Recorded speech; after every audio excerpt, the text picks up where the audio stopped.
turabateguriye surprise je na Sadbi kuri jewe na Sadbi tuzoturisa Sadbi ababwiye zo gusatura amabafe hahandi hose ambwiye Bidon merekeza ahantu uri mu legend nga jewe uri mu legend gusumba jewe aho hantu urahazi nyereka ahantu bakunda umuziki duturisa amabafe wahuye n'ibihangange vyinshi muri stage nyinshi zitandukanye ico gihe cyane eske ubu ugiye guhura na Sadbi King wa Buja Piano kuri stage imwe mu Buyenzi itari kimwe ntabwo wumva ufise muri wewe Bidon kuri jewe arazi wonyene aranzi ko twamaze kuhura mu stage gatatu muzabdunda twahuyemo Kiregeza ananipiga ule peti ashana mbi alinambia masikio kaka Kiregeza utakosa kupoteza na mimi naye akiregeza uravuga anajua tu niko napigana na Simba abantu bari muri circulation donc ku supporting aba legends birabagora cyane cyo gituma urabona aba petit bariko baradukubita ibintu bisasu bariko baradukubita bisasu ariko natwe nico gituma turiko turasaba abafanzi bacu bakera nibareke bugyajya nibareke kutuhenda nibareke donc nibareke nzigo ari umuntu washobora kuvuga oh petit sidi nizokurungikira $500 usore clip shasha ugasanga après imisi shisa cyara ku block donc nimba ukunda umuntu ukunda umusani ni vyiza ko twebwe abalorilo aba perhaps bajya bandi baririmba kira Dodora ba Rick Dog baracariho aba legend mu bafashe abantu badushize pembeni sinzi nibiki none wibaza ko vyo babiva kuki hana noma na mtu sosokei hana ubaya na mtu sosokei mtuambie kosa lake tujue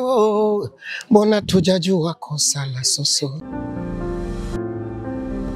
Yes my big brother Bidon to urahawe ikaze mu bwami bwa Yaga Tech TV wongera kandi uramutsa abakunzi ba Yaga Tech TV bako bakukurikirana muri aka kanya. Welcome my big brother. Yaga abafanzi ba Yaga Top TV Yaga Top TV ndabaramukije yambo murakomeye mumeze bien kabisa ndi kuri tore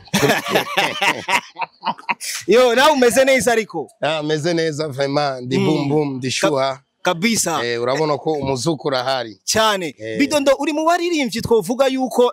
wama ugaragaza mu myambare yiwawe yuko kabisa uri umusani wambara nk'abasani neza na neza cyane Bidon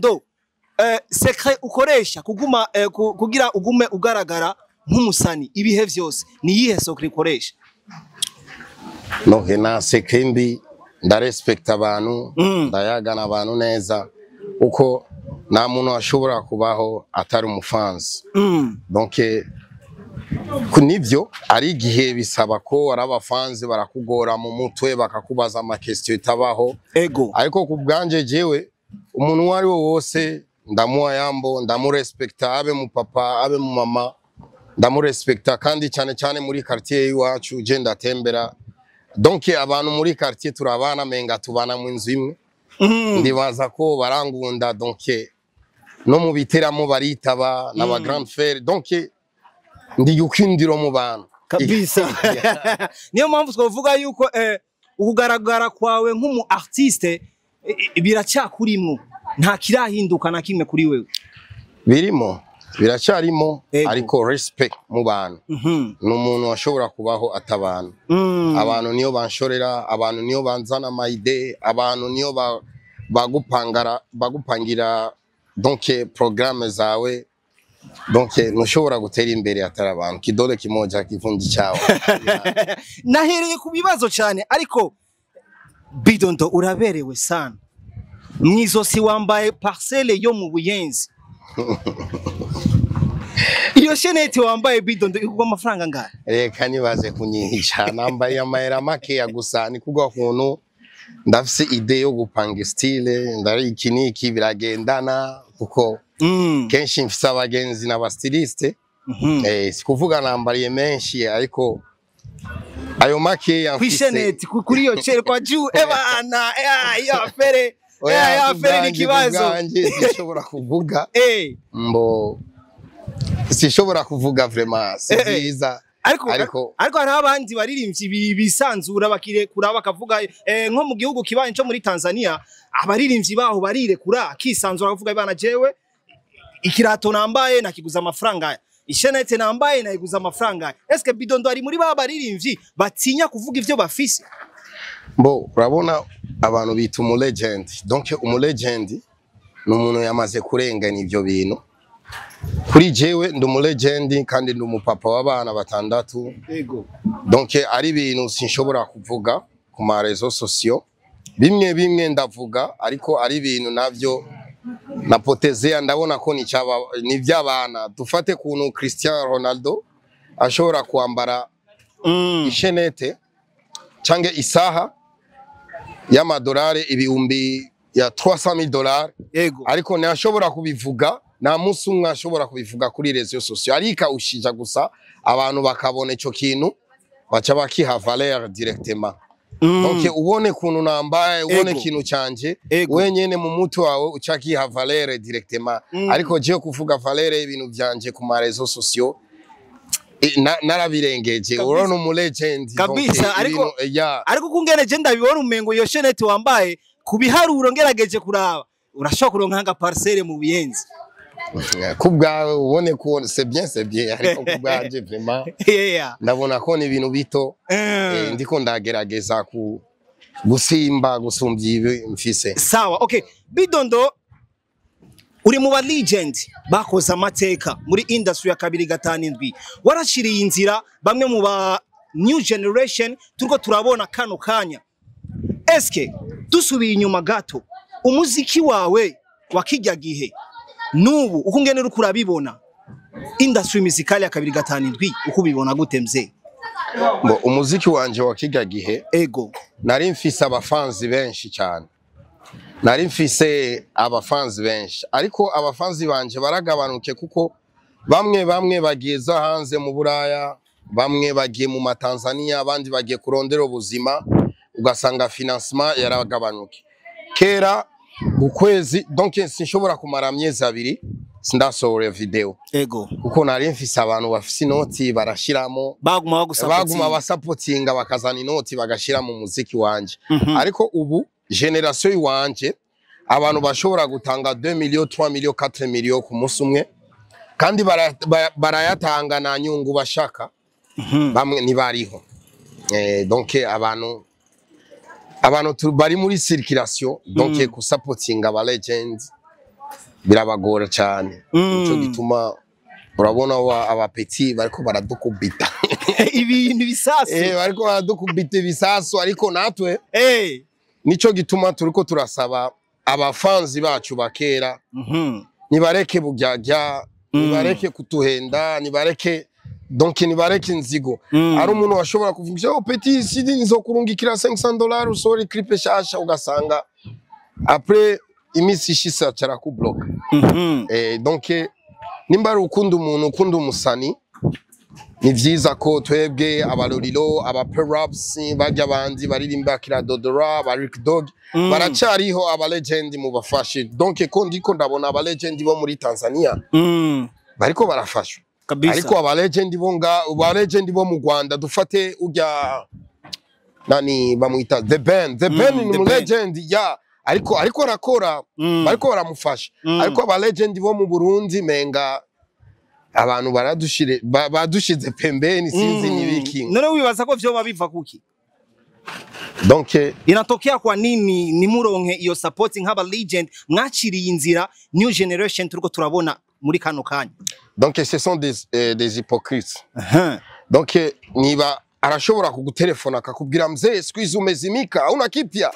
Sasa unaniuliza sina kipya, ushawahi kunambia bwana mzee 2 millions 3 millions fanya clip nzuri.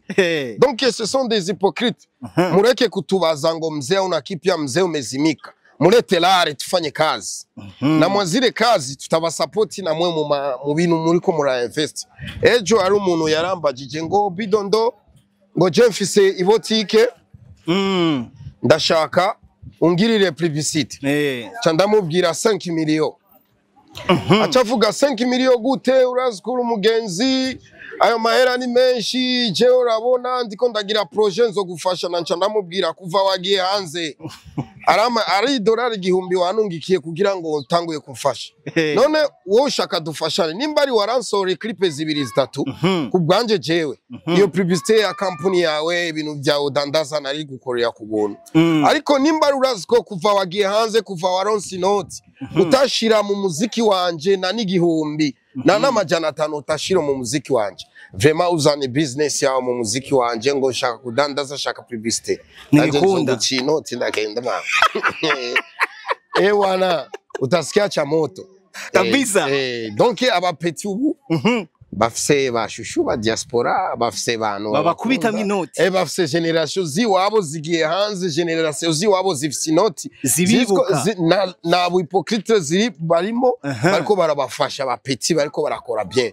ufate kwa kuntu kwa Sadbi ya Sadbi yarakore video vraiment narayikunze ijya yakoze na ujya muri rimvyo mu Tanzania bamutabu Ibra ya Ibra ijya video je kubganje vraiment naramuhaye sinzi ko dufate nka 99 ya kabisa ijya video warayishimye sana narayishimye cyane kuko Jesse nayikurikiriye abantu bayikundira ngaha nayikurikiriye abantu ma Trust TV abantu bo hanze kujya kuno bayifata cyandabona ko ni video iri kuri top iri kuri kuri level idasanzwe tudashika kuri 100 ariko kuri 90 kelki wow ni indirimbo ya Sadbi yitwa Umutu yaririmbanye na Ibra uri kutubwira amajambo menshi ugutubwira kandi amajambo yubaka cyane utubwiye yuko igihe ciwanyu haro support mutigera muronka kugeza nubu iyo support ntayihari bivanye ku bantu bajya hanze canke bafisa akanoti badashaka kubatamwe imifungo kugira namwe mugaragare eske uyu munsi new generation bariko barabatamwe imifungo bagaguma bakora ibikorwa byinshi bitandukanye bidondo gukorana na new generation hari ikibazo gihari ubu tuko turakora urabona ko je na Sadbi turapanze concert mu Buyenzi turashika hiyo mbona turakoze na Bface mbona abandi ndiko ndagerageza basi none ngire gute nimba ari umupapa narashaje ariko ndagerageza gukorana n'abana kugira ngo nsubire mu mujya vibe ya kera za zindi za sigutishe kabisa nsubire kubaturisa kandi hari abantu bakumbuye ijwi ryawe bidondo imwe mu ndirimbo wakunze cyangwa unakunda kugeza n'ubu mu ndirimbo zawe kugira tubahe vibe abakunze ba Yagatech zanje zose ndazikunda ariko hari imwe ushobora kuvuga bana iyi yaramfashe umwanya kuyandika no kuyitangira cyane kidogo tu ya indirimbo zose ndazikunda vraiment yo to blessing basi yo blessing turabe ngo ari indirimbo nararimbiye le umuprofeseri wanje w'umuziki turakoranye kenshi nundi turi muri Novembre niyo Imana yitavye Imana muri Novembre hana noma na mtu sosokei hana ubaya na mtu sosokei mtuambie kosa lake tujue mbona tujajua kosa la soso icho kitendo mnakifanya lakini Mungu atalipia na muombea soso tu mimi jene alazwe pema marehemu sosoke alazwe pema marehemu sosoke alazwe pema marehemu sosoke alazwe pema marehemu sosoke marehemu sosoke. Thank you very much. Uvuze izina Sosoke ni izina rikomeye cyane muri industry ya 2 ndetse na Bwiza Paradise yarashoboye kujya hejuru kubw'izina Sosoke ubu ntaho gihari kwisi ariko umuziki uracabandanya ukora ni giki umyibukira ko Sosoke gituma yuko wewe wobandanya urugamba urimo rw'umuziki vuga jewe kukintu ndamwibukira ko Sosoke nivyo bituma numva umengo n'umuziki kuhagarika biragoye mu buzima bwanje donc ikintu ndashobora kumwibukira Sosoke ego kubganje ari gihe ndacari muto ndiko ndiga mu Nyakabiga nari namutambiye inyuma wari umudanseri umudanseri wa Sosokeye ico gihe wari bwatangura kuririmba Gabido gutamba oya sinanje muri studio natamba inyuma ya Sosokeye ariko arigiye mama wanje akagenda gushwana na Rick Dog na mama wa Sosokeye bakavuga amajambo nyinshi baratukanye hanyuma Bo je naramurondeye Sosokeye namubwiye urabona ko mama wanje yashavuye fo ibi bintu ari ngo muri ko muranja mu rumogi nibiki fo kenda bihevye nsubire muhira negerezwa kumukurikira mama wanje gufasha akazi ka mama Bo Sosokeye yaramanyura akambya wowe ufise ijwi ryiza bisaba ko umuprove mama wawe ko ari kintu ufise donc itala ufise ntushobora kwirekura ubunyene yaramfashije akanyereka umuntu mu producteur yaje ngayitwa Jeremy Production akanyereka na Buchum gwa mbere twaragiye kwa Buchum narakoze indirimbo Buchum na studio yari afise arakora utuntu yari yo umuntu wo gufata amajwi ya ibipindi bita umuco ibiganiro bita umuco ndibaza ko ndabibona cyakunda guca kuri RTNB bo twarakoze indirimbo na Buchum ariko studio ni ameze neza Sosokeye acaranyereka Jeremy ariko dusubira inyuma gato Sosokeye niwe yagufasha ukuboko akujana muri studio niyo yamfashije kumenya studio nziza Okay. Donc je narifise talanga agenda mu studio buto donc narifuza je gutamba gusa ibintu byo kuririmba narabihevye mu ishengero ariko Sosokeye niyo anyereka gupanga amajwi ngo baririmbuku ijwi nyambere rya kabiri kuko je narifise talent sinarimenya kuntu bapanga refrain zuku igitero ama backing mixage donc Sosokeye niyo anyereshe cyagiye Lorilo nawe ariko aradukurikira nyuma twari kumwe na Lorilo twese tumukurikira Sosokeye ligala yari kuri deuxième nabafizo bose ariko bafizo na Lorilo bariko bashanipiga pa bale bajama ba Lorilo bakoshanipiga pa nikiongalia Lorilo anitesa yarakubisa kanu ari indirimbo Lorilo yarasubiyemo dilema ya bakoshanipiga pa ariko ndiko ndakurikirana na Lorilo tugashwana twari dukunda dushwana cyane na Lorilo barakunda gushwana cyane je na Lorilo rafiki bujyaja Gabido yani dufa umuntu Lorilo alikuwa anataka aende mbele sana na mie niko nataka nipige pani twala bagenzi ariko twakunda gushwana na uke ni mbishi kagiye na rito ko Mswahili na neta na uko Mswahili naambia Jesu Mswahili jendo munyabwiza kanambia mimi niko namtukana sana naambia uko Mswahili ariko ntanzigo yari nanzigo yagiye twari ubugenzi bugushwana gusa uno kabisa lakini kitu mimi niko najua kucheza sana donc hip hop hivi hip hop cartoon niko najua kucheza sana na naragerageze kugira ma hip hop aliko kuandika nimenishinda kuandika rap donc nikirap kama ni mtu ameisha rap naweza kurap niko na kipaji kabisa lakini kuandika hivi vimenivuruga sana donc yani stili za zamani sinzi kunda shobora kubisigura donc Sosokeye naramuibuka donc n'umuntu alikuwa ananipatia courage nisikati tamaa kabisa wejeje kutubwira Sosokeye reka tuve hiyo gato kwa Sosokeye Bidondo Fashion nimwe muri office zawe haba harimo ibintu vy'inkenegwa cyane abantu boza bakarondera nk'ivyo kwambara amatriko ama jeans ibirato ngerageje no kukuraba wewe ukungene uberewe style zose zirashobora kuba zavuye muri Bidondo Fashion gufata Bidondo Fashion n'umuziki wawe sivyo vyashoboye kwica career yawe y'umuziki tukaba tutakikumva cyane ukaba wewe uri muri business yo kudandaza sana Bo apana Bidondo Fashion en fait ni yavuye ku muziki mutaye wavuye mu muziki bo ni kwa kuntu urabona genda mu legend kensha udafise hiti nuronga amashow cyane kandi mfise abana bategerezwa gufungura negerezwa gutanga ratio ku munsi nico gituma nararavye amahera ekoranze yinjira mu muziki yakenewe gusubira mu muziki donc il faut kuraba kantu kashora gufasha n'ibitumbura by'abana agafuka abana cyo gituma nari inspira kuva kera naraguye Bidondo Makayabu Bidondo bitumbura muravyibuka Bidondo Mikeke mwijabe byarahombye Gabido oya ndiko ndaevoliwa watishima naratanguye Bidondo bitumbura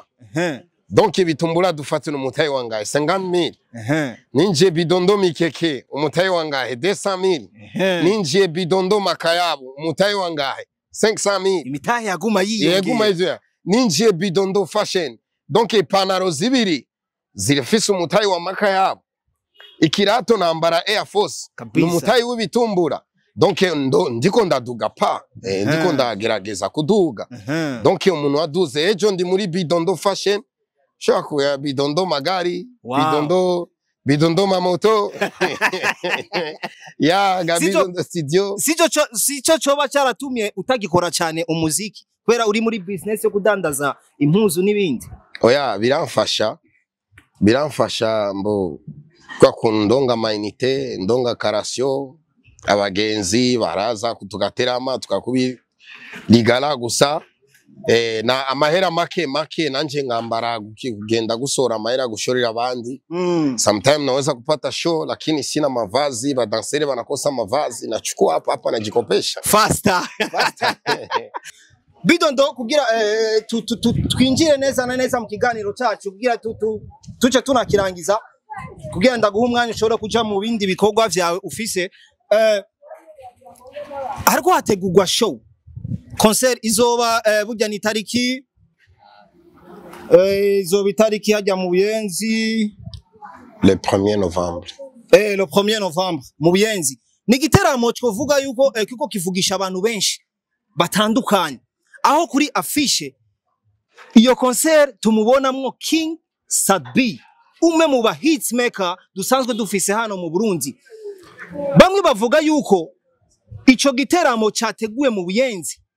ni gute Sadbi ngo yoja kuririmbira mu Buyenzi be ni gute Sadbi yoba ari kumwe na Bidondo tubabona kuri affiche mu giteramo kizoba mu Buyenzi nka wewe umaze kumva amajambo nkayo nka Bidondo tukaba tuzi mu Buyenzi hari aba star benshi bavuye mu Buyenzi uho bishura gutabo bana ubwa mbere kwanza je ndashobora kubishura je navukiye mu Buyenzi kuri 11 ku muti wa Musufi kure chini niyo navukiye ego naje mu Bwiza mfise amyezi 3 iyo story yose banabizi kwa mzee Mosi mzee Said mu Buyenzi niyo navukiye Said izina yo mu petit frère wanje yavuye hari parcelle mwenye parcelle ari mu Buyenzi kuri 11 donc naje mu Bwiza mfise amyezi 3 mu Buyenzi arama ba mamudogo bayomba yangu cyo gituma nakunze mu Buyenzi ugasanga naho gya Kigingi ni mu grand frère wo muri famille